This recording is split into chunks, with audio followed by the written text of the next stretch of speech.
Bienvenidos mis amigos, mis amigas, Shabbat Shalom. Estamos muy agradecidos con el bendito sea de que nos ofrece esta oportunidad de compartir con ustedes este Shabbat, un Shabbat profético, porque vamos a estar profetizando también y porque es la fiesta de Sukkot. Vamos a estar viendo puntos que nos han llamado la atención a lo largo de esta semana y vamos a tratar más bien Éxodo Shemot capítulo 9, que contiene el mensaje profético de hoy, que es: serán testigos de un juicio selectivo. Si quieren ustedes abrir exclamaciones pueden hacerlo, porque este mensaje corresponde a este tiempo, puesto que la habilidad del profeta precisamente es pasar de la Torá a nuestro tiempo, pasar la Torá a nuestro tiempo. No es que eso sea una acometida, digamos, de ínfula, ni que nos queramos hacer más de lo que somos, sino que es que precisamente ese es el objeto de la Torá, por cuanto dice que todo lo que fue escrito en el tiempo antiguo es para nuestra enseñanza, de manera que es una labor ineludible. Entonces vamos a estar con este tema: serán testigos de un juicio selectivo, pero antes vamos a mencionar algunas cosas que nos han llamado la atención e incluso que nos han hecho reír a lo largo de esta semana. Una de esas cosas, antes que se me olvide porque no la tengo aquí anotada, es que están hablando los actores de Hollywood de cómo hacer nuestra vida. Están los mensajes Nueva Era, en canales de YouTube Nueva Era, nos quieren dar lecciones los actores de Hollywood de cómo vivir, ¿no? Y entonces tenemos a Arnold Schwarzenegger dando mensajes de paz, libertad y amor, cuando lleva toda la trayectoria que lleva y toda la tralla que lleva, o al Sylvester Stallone o al mismísimo Clint Eastwood, que ya lo mencionamos la semana pasada, ¿verdad? Que dan mensajes que te regalan el oído, dulcificados, pero después de haber tenido una vida realmente con todo lo peor, incluyendo todo lo peor de vicio, todo lo peor de todo lo peor, ¿verdad? Entonces, claro, por sus frutos los conoceréis, vuelvo a insistir, ¿verdad? Aparte de eso, ya cosas que nos han llamado la atención, una cosa esta más graciosa, más simpática, y es que estuvimos reflexionando que, dada la friqueza de estos tiempos, si hoy hubiera un Daniel, por supuesto sería un Daniel friki, conforme a estos tiempos, ¿no? Es así, vivimos en tiempos de lo friki. Bueno, pues el Daniel friki de este tiempo lo lo echan al foso de los leones, y claro, y ve que el león está con la boca tapada, y como está con la boca tapada, se le va la olla en su friqueza, y entonces empieza a jugar con el león. Y ahí es cuando el león lo desgarra completamente, lo desjuaringa totalmente. Al friki, si hubiera un friki profeta de este tiempo como Daniel, pasado a lo friki, ¿verdad? Daniel, el profeta, solemne, serio, sabio, pues hoy, por mucho que queramos adelantar, por mucha sabiduría que queramos tener, es el tiempo de lo friki, ¿verdad? Entonces, este sería el Daniel de nuestros tiempos pasado a los tiempos friki. Se pondría a jugar con el león, ¿verdad? Seguro que Daniel el sabio no se le ocurrió juguetear con el león, ¿verdad? Ni ponérselo de almohada, como sale en algunas fotos, ni ponerse al león de almohada, ni nada de eso, porque en una de esas te desjuaringa con las garras, ¿verdad? Pero el friki de hoy en día, como ya la sabiduría pues está brillando por su ausencia, pues se pondría a jugar con el león. Entonces, resulta que, saben ustedes que el Sidur, que ha tenido lugar en el Yom Kippur sobre todo, pues se tiene un Sidur para pedir perdón y confesar los pecados en colectivo, ¿verdad? No los pecados personales, como hacen los verdaderos hijos de Elohim, como hace el verdadero pueblo de Elohim, sino pedir perdón en colectivo, como hacen los hipócritas y los fariseos, que no querían acudir al bautismo de Yohanan el Inmersor, Juan el Bautista, por no confesar sus pecados, ¿verdad? Querían confesarlos en selectivo. Claro, ellos hubieran estado contentos, ¿verdad? Con eso, con confesar el pecado en colectivo. Por eso le tienes que decir el profeta, Yohanan el Inmersor, Juan el Bautista, le tiene que decir: raza de víboras, ¿a dónde vais? Raza de víboras. porque queréis confesar el pecado en colectivo, ¿verdad? Bueno, pues en el judaísmo y en el judío-mesianismo, que por cierto, volvemos a decirlo, van precisamente llamándose judío-mesiánicos porque anteponen lo judío al Mesías. Eso no es de casualidad, el diablo no engaña a nadie nada más que a lo suyo. Entonces, piden perdón en colectivo y dice, te pedimos perdón por esto, por la usura, por hacer bullying, por todo lo peor, por adulterar, por esto, por decir malas palabras, por traicionar. Oiga, y yo lo que me pregunto a todos aquellos que han estado confesando el pecado en colectivo, ¿qué clase de monstruos sois? ¿Qué clase de monstruos sois? En fin, qué belleza, como decía aquel, ¿verdad? Tenemos un programa radiofónico que se expresa uno en esos términos, que dice, ¡qué belleza, qué belleza! ¡Qué belleza! ¿Por qué? Porque hay que apreciar la belleza, realmente la belleza que va a trascender es la humana por medio del Mashiach. Pero la animal hay que disfrutarla también y decirle qué belleza, porque son animales, como el caso de estos que confiesan el pecado en colectivo, qué belleza, porque hablan sin transmitir nada. ¿Cuántos animales de estos hay? Hablan sin transmitir nada, hablan por hablar, sin contenido, sin significado, sin semiótica, ¿verdad? Hablan por hablar, para dársela, por territorio, por estatus, por aumentar el número de sus adeptos, pero realmente no tienen nada que transmitir. ¡Qué belleza de estos animales! Bueno, por otro lado, estuvimos viendo seminaristas. Esto es interesante, este punto,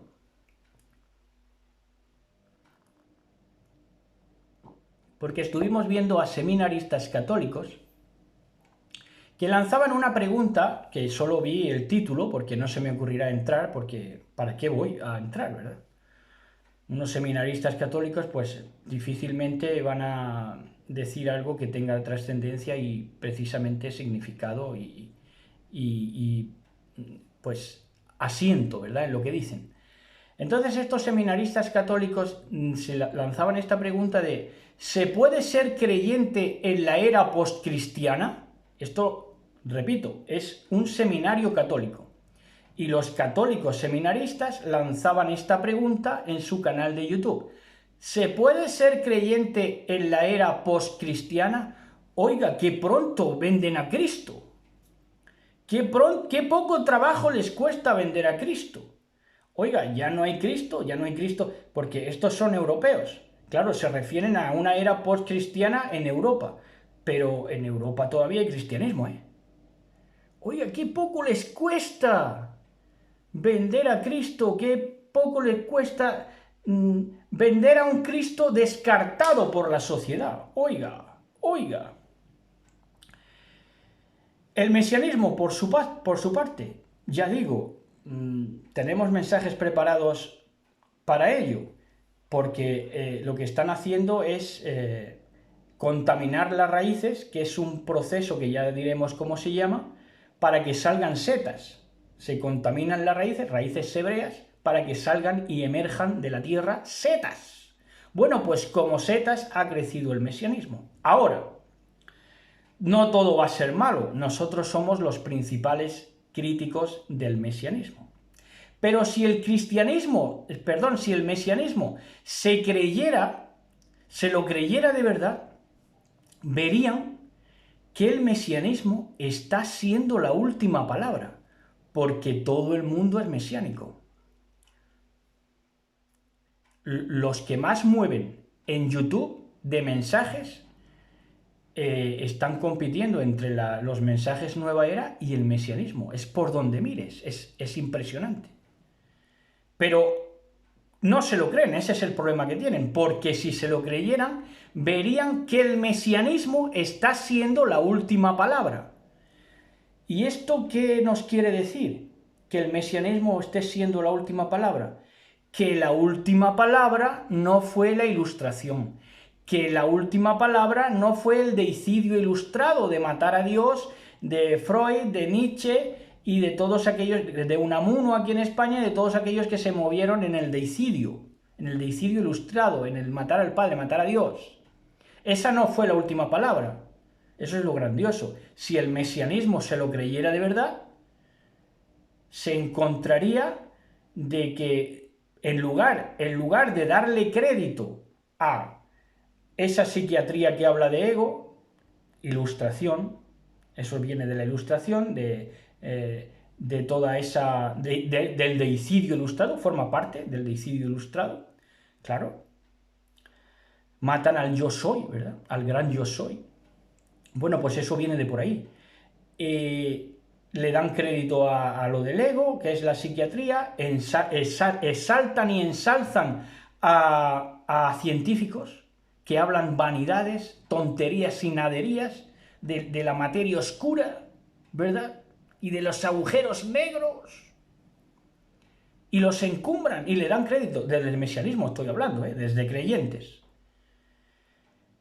Pero si se lo creyeran de verdad su mesianismo, no encumbrarían ni alzarían a estos mitos, sino que ellos comprobarían y se sabrían en poder ¿de qué? De la última palabra. Esto es glorioso, porque la última palabra se nos ha dado a nosotros.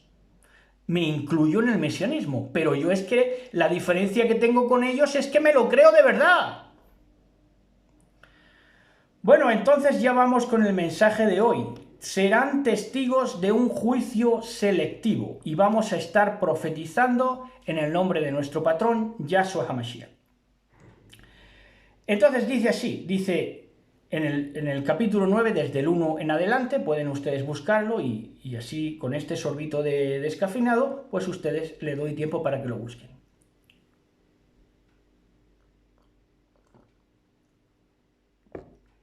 Dice así, Yahweh le ordenó a Moisés, preséntate de nuevo al faraón y dile que esto dice Yahweh Elohim de los hebreos. Se identifica como varias veces aquí se va a identificar como Yahweh Elohim de los hebreos. ¿Quiénes son los hebreos? Los que cruzan al otro lado ¿de qué? Al otro lado de la corriente de su tiempo. Al otro lado del río de su tiempo, de lo que discurre en su tiempo, al otro lado, esos son los hebreos. Por tanto, ¿qué es un hebreo? Un hebreo es un antisistema con otro nombre, para traducirles fácil.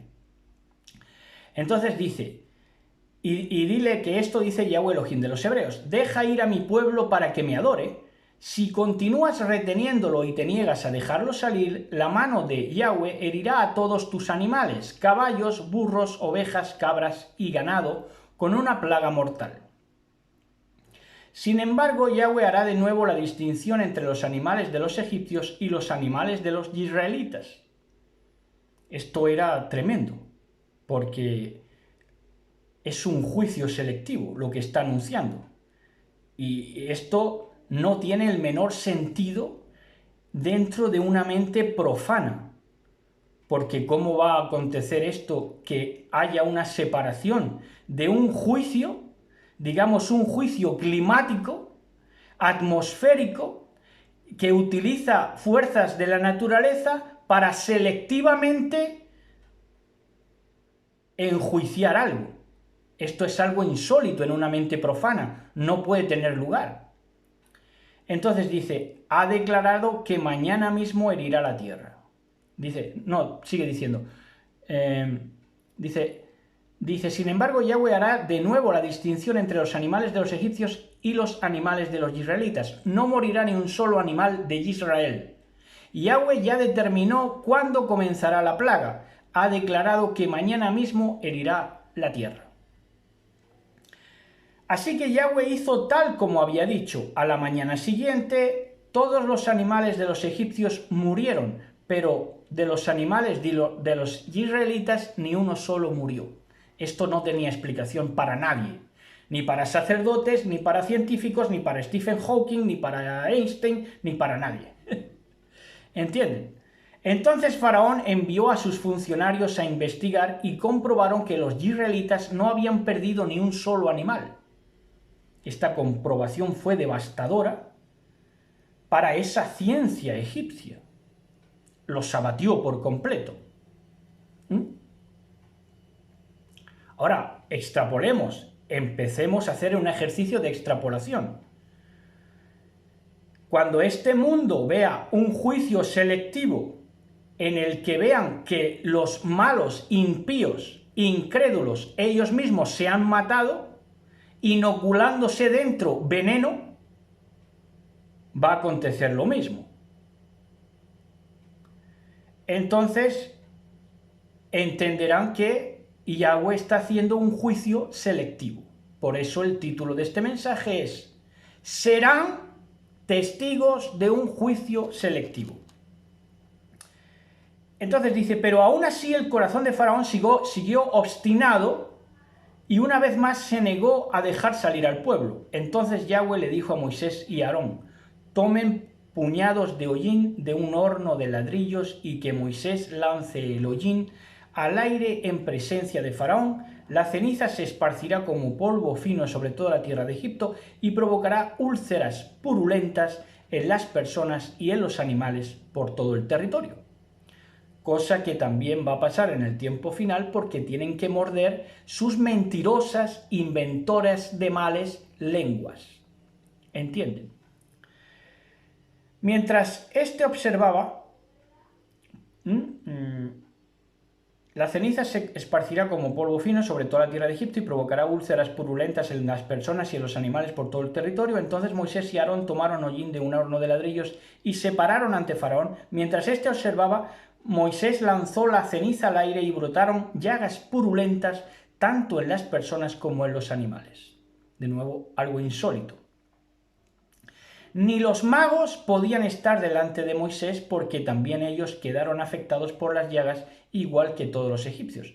Bueno, ¿y por qué los magos no podían estar delante de Moisés? Porque era el mismo hecho de rendirse. Hubiera sido mostrarse a Moisés los magos, que es la oposición a Yahweh.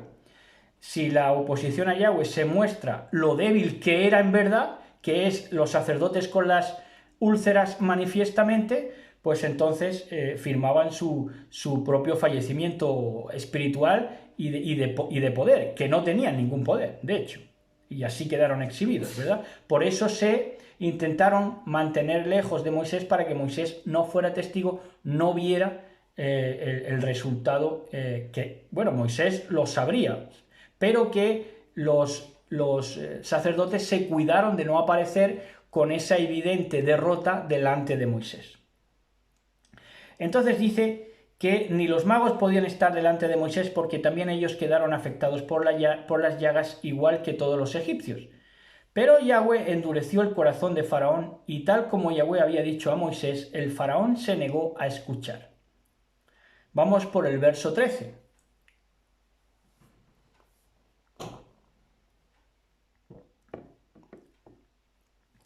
Dice, luego Yahweh le dijo a Moisés, mañana levántate temprano, regresa a ver a Faraón y dile, esto dice Yahweh Elohim de los hebreos, nuevamente. Deja ir a mi pueblo para que me sirva, de lo contrario enviaré más plagas sobre ti. Fíjense que esto es secuencial, es gradual.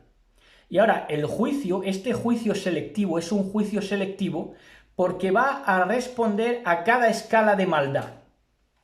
A cada escala de maldad, digamos, Elohim bendito le va a dar, entre comillas, su premio, el premio de la maldad.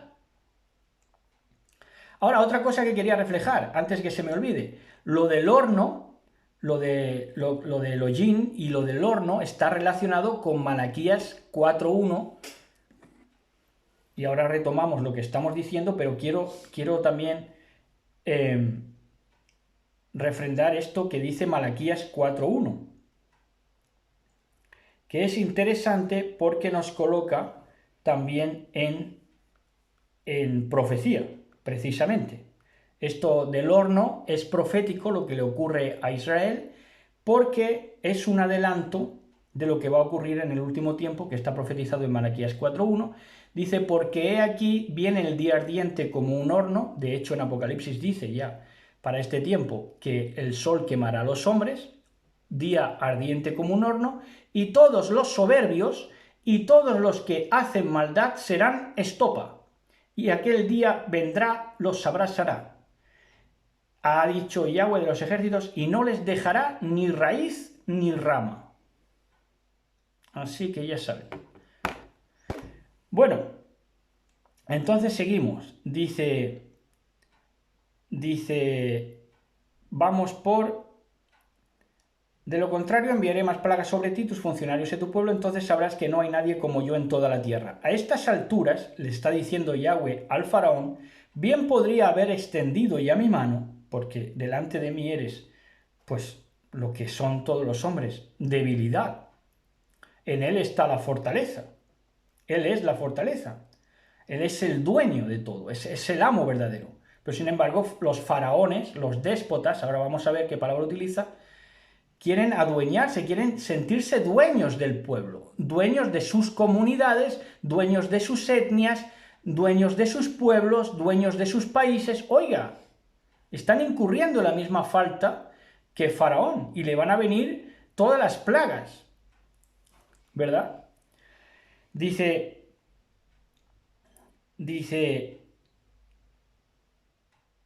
entonces, hubiera ya podido extender mi mano y haberte herido a ti y a tu pueblo con una plaga capaz de exterminarlos de la faz de la tierra. No hubiera quedado nada de Egipto. Y no se hubiera podido extrapolar el sistema egipcio de jerarquías, de economía, de sistemas jerárquicos piramidales.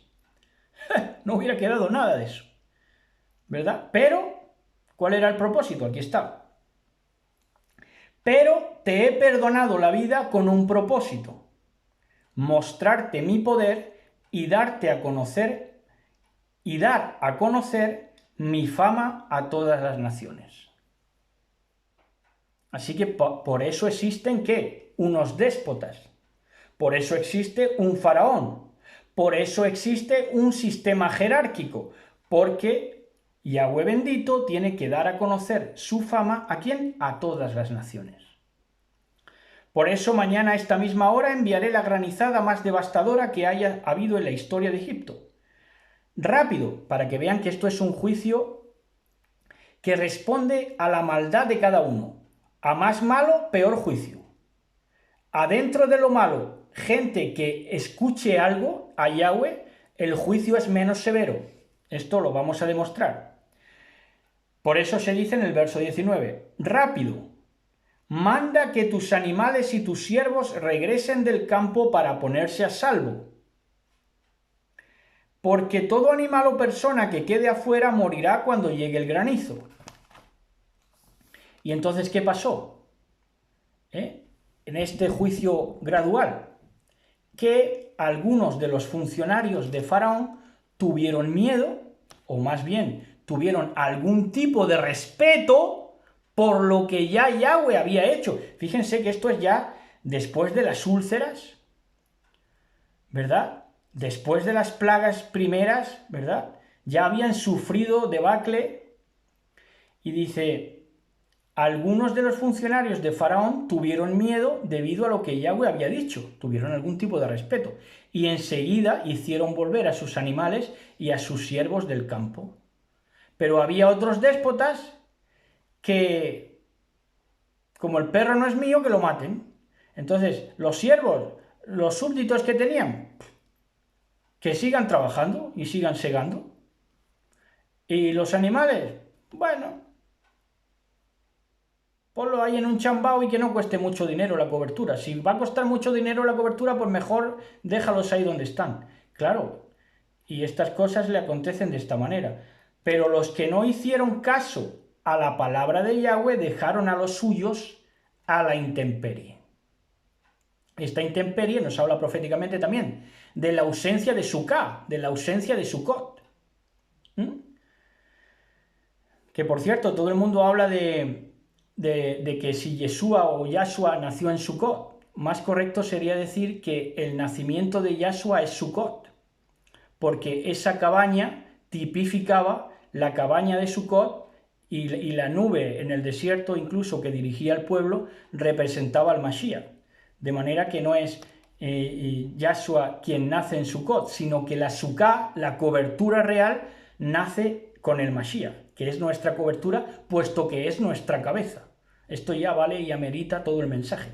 Bueno, entonces dice: entonces Yahweh le dijo a Moisés: levanta tu mano al cielo para que caiga el granizo sobre la gente, los animales y las plantas a lo largo y ancho de Egipto.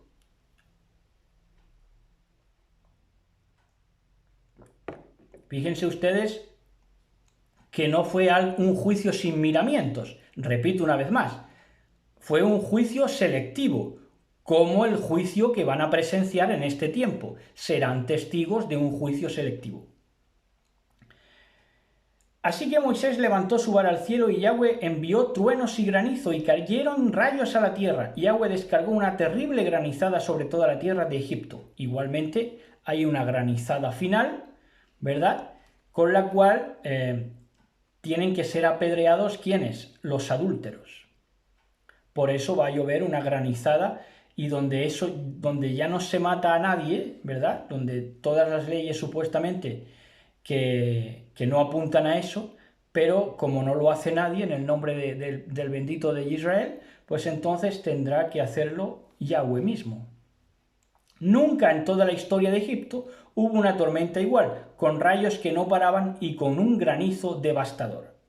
Dice el verso 25, taxativamente: dejó a Egipto absolutamente en ruinas. El imperio, del cual los antropólogos que estudian la difusión, difundió su sistema jerárquico piramidal y todo ese sistema de medicina también, ¿verdad?, que lo exportó o lo difundió por todo el mundo a lo ancho de la faz de la tierra, y que fue el primer imperio, digamos, importante dentro de la secuencia de los imperios a lo largo de la historia de la humanidad, fue dejado absolutamente en ruinas. ¿Y esto por qué?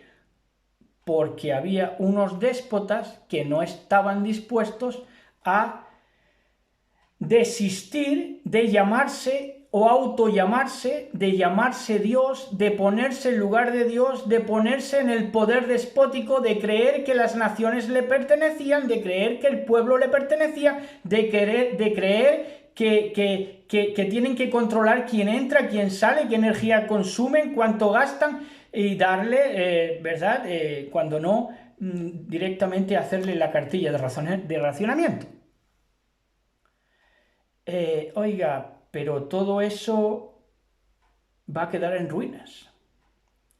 El granizo destruyó todo lo que había a campo abierto, personas, animales y plantas por igual. Hasta los árboles quedaron destruidos. El único lugar donde no cayó granizo fue en la región de Gosén, donde vivía el pueblo de Israel.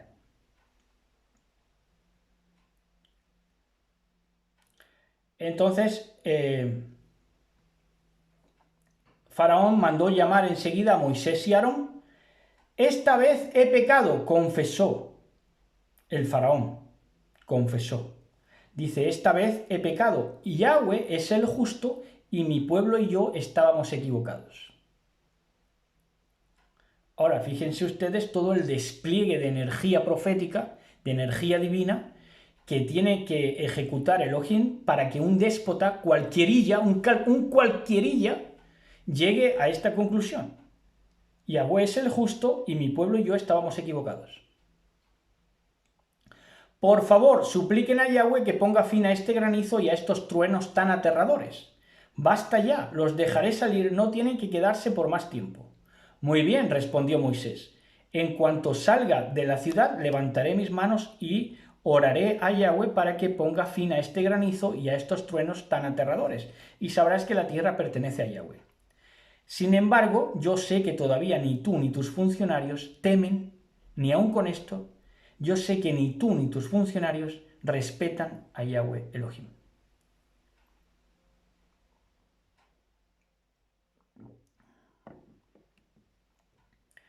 Todo el lino y toda la cebada quedaron destruidos por el granizo, porque la cebada estaba en espiga y el trigo en flor.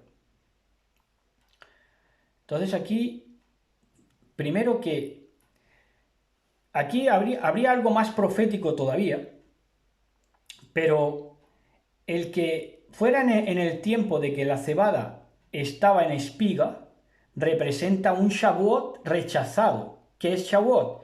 Una Torá dada en el Sinaí. ¿Mm?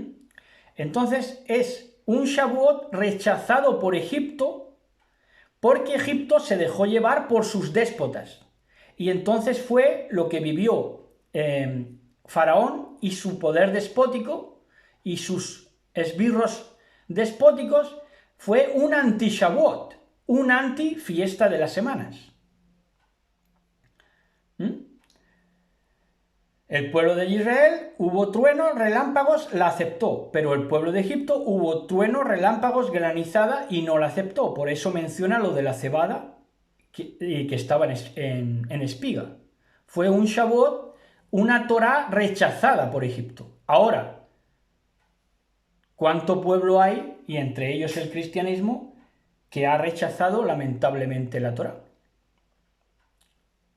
¿Verdad? Y cuando acepta una cosa, no acepta la otra, no hace una reforma completa, sino que quieren ir mordiendo colitas para llegar al mayor título, al mayor público posible, dado que hoy mucho cristianismo ya se ha volcado al mesianismo, y por eso lo hacen, por cuestión de marketing. Tremendo. Pero es que dice que también el trigo estaba en flor, de manera que también renunciaron. ¿Qué cosa? Cuando el trigo está en flor es Pesach. Entonces renunciaron también al Pesach. ¿Renunciaron a qué? A que la muerte pasara de ellos. O sea, le abrieron las puertas a la muerte. Fue un anti-Pesach, una antipascua, ¿verdad? Una antifiesta de la liberación. Fue una maldición completa. ¿Por qué? Una vez más, rechazaron la Torá. Rechazaron la Torá, rechazaron Shavuot y rechazaron el trigo en flor que representa Pesach, que es el sacrificio del Mashiach, la sangre de los dinteles. Esto es muy profético y muy profundo y espero que lo estén entendiendo. Esto es para tratarse más detenidamente, en un mensaje aparte. Entonces vamos a ver Joel 3:13. Y en Joel 3:13 dice de esta manera. Dice: echad la hoz porque la mies está ya madura. Esto se repite luego en el último tiempo. También en el Brit Hadashah, en el llamado Pacto Renovado o Nuevo Testamento. Echad la hoz porque la mies está ya madura. ¿Por qué está madura? Porque ha habido un pueblo que ha aceptado la Torá, ha aceptado las fiestas del Eterno, bendito sea, la Torá y al Mashiach, y ha habido un pueblo que ha renunciado. Y que ha renunciado aún viendo el despliegue de energía y el poderío del bendito sea. Echad la hoz, por lo tanto, y más habida cuenta de que la cebada estaba en espiga y el trigo en flor. Había llegado ya un cumplimiento perfecto de la fiesta de la semana Shavuot y de la fiesta de Pesach. De manera que si habían rechazado, pues claro, ya lo demás iba a ser historia. Echad la hoz porque la mies está ya madura. Venid, descended porque el lagar está lleno. Rebosan las cubas porque mucha es la maldad de ellos. Así que fíjense la que se lía por el poder despótico. Fíjense lo que lían los déspotas. ¿Y qué vivimos en la era de la ilustración del poder despótico? Ni más ni menos. Por eso van a desbordar las cubas. Rebosan. ¿Las cubas de qué? Las cubas, pues, de lo que tiene que ser machacado. El vino del furor de la fornicación babilónica. Entonces, vamos a Apocalipsis 14:15.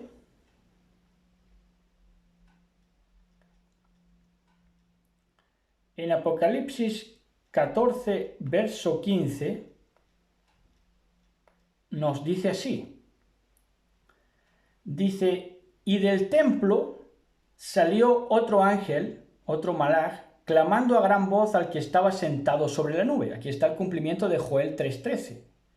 Mete tu hoz y siega, porque la hora de segar ha llegado.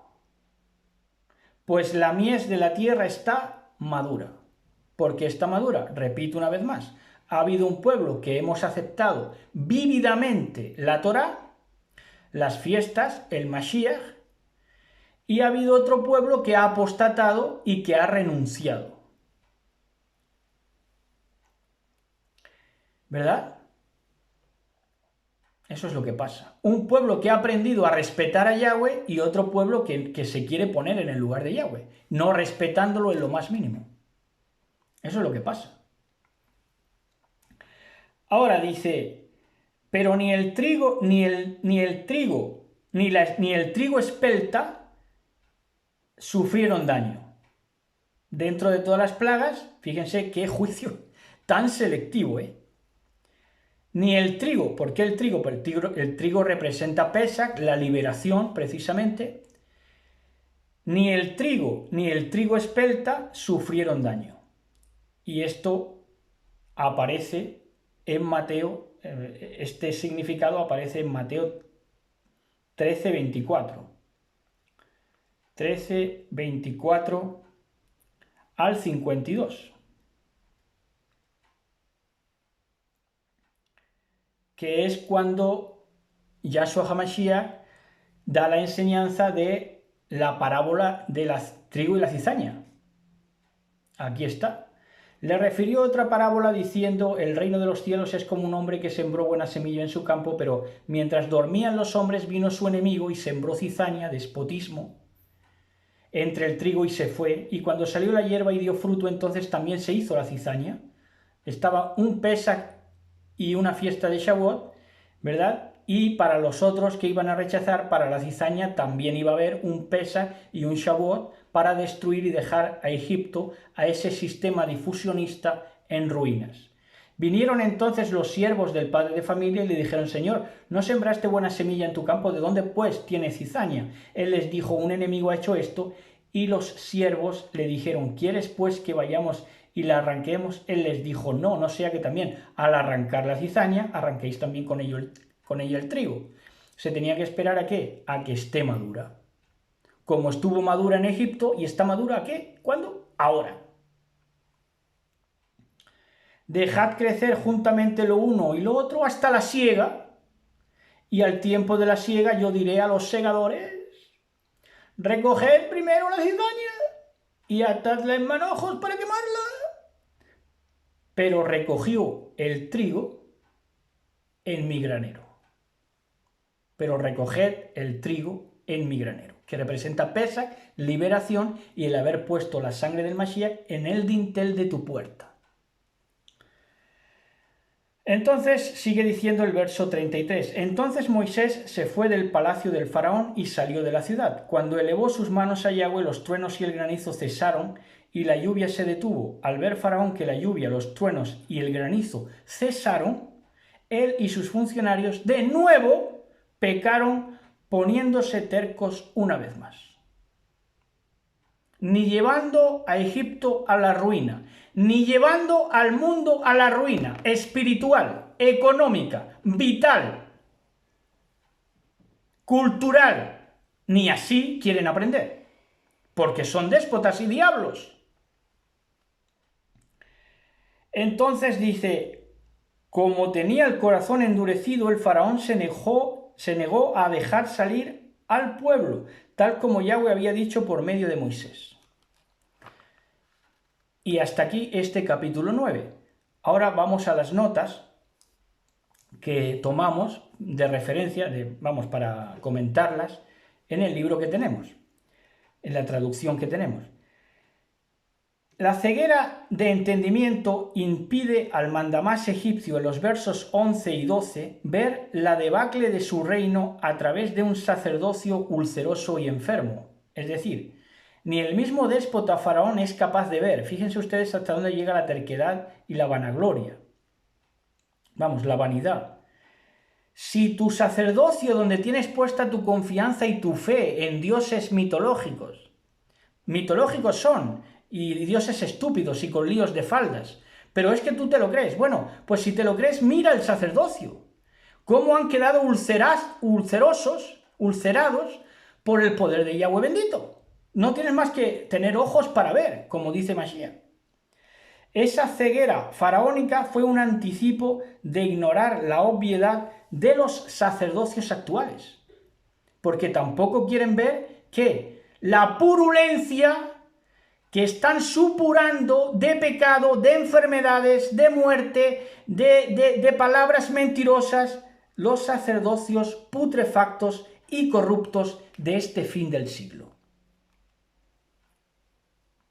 Tendrían que mirarlo los faraones y ya está. No tendría más que mirar. En el verso 16, la razón de ser del déspota.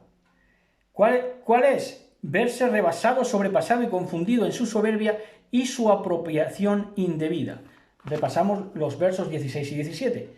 Porque dice, pero te he perdonado la vida con un propósito. Esta es la razón de ser de los déspotas. Por eso están los déspotas todavía con nosotros. Porque dice, pero te he perdonado la vida con un propósito. Mostrarte mi poder y dar a conocer mi fama a todas las naciones. Ahí les va. Pero todavía actúas como dueño y señor. Como si es que tú fueras el amo. Como si es que tú fueras el amo, déspota. Toda esa generación. Como dueño y señor de mi pueblo y te niegas a dejarlo salir. ¿Verdad? Entonces dice en los versos 19 al 21, se da el objetivo de dar la palabra, que es advertir a todos para que los que respeten la advertencia, el objeto de la palabra es advertir para que los que respeten la advertencia, por eso es un juicio selectivo, en medio de evidencias, no es nada oculto, no se hace, Elohim hace las cosas manifiestas, no las hace en oculto, para que quien sepa ser advertido y guardar un temor reverente, se libre del juicio. ¿Entienden? Por eso es un juicio selectivo. ¿Verdad? Entonces la función de la palabra es advertir a todos para que los que la respeten la advertencia en medio de evidencias, salgan indemnes si son sabios para oír y sean salvos con un mínimo de prestar atención. Ya está, nada más que eso. El verso 27 nos muestra una confesión sin estar convencido. Cuando dice, es verdad, hemos pecado, ¿verdad? Hemos pecado, dice Faraón, dice el déspota, dice el inicuo globalizado, ya saben. Dice, hace la confesión pero sin estar convencido. Y las resultantes desgracias que se desprenden de ello, de confesar algo de lo que no estás convencido. Sin embargo, la institución salvajada religiosa discursó que no aspiraba tanto a convencer como a hacer confesar. Ellos no querían convencer, querían confesar. Pero si es que confesar también confesó Faraón, que hemos pecado, pero ahí siguió, ¿verdad? Y siguen esos poderes tercos, déspotas, haciéndose pasar por Dios, por los dueños, por los amos. Es muy difícil que un tirano se arrepienta, y aunque un ñoño o una timorata hubieran estado dispuestos a empezar a darle cursillos bíblicos a Faraón, cuando dijo aquello de hemos pecado en el cielo hemos pecado contra Yahweh, nosotros somos los injustos y Yahweh el justo, pues ahí ya las instituciones religiosas, ¿qué hubieran hecho? Hubieran colocado al faraón en el corito. Lo hubieran puesto en el corito, ¿verdad? Pero Moisés, que era el profeta de verdad, no se creyó el arrepentimiento del faraón en el verso 30. Y hasta aquí. Disfruten de este bendito Shabbat, disfruten de esta fiesta de Sukkot, sigan disfrutando en la presencia del bendito sea, coman lo mejor, dispongan lo mejor en sus mesas, tengan lo mejor, dense la mejor sonrisa, ofrézcanse la mejor sonrisa, la mejor caricia, el mejor beso, el mejor arrechucho, el mejor abrazo. Shabbat Shalom a todos, besos y abrazos. Shabbat Shalom, feliz Sukkot, Shabbat Shalom.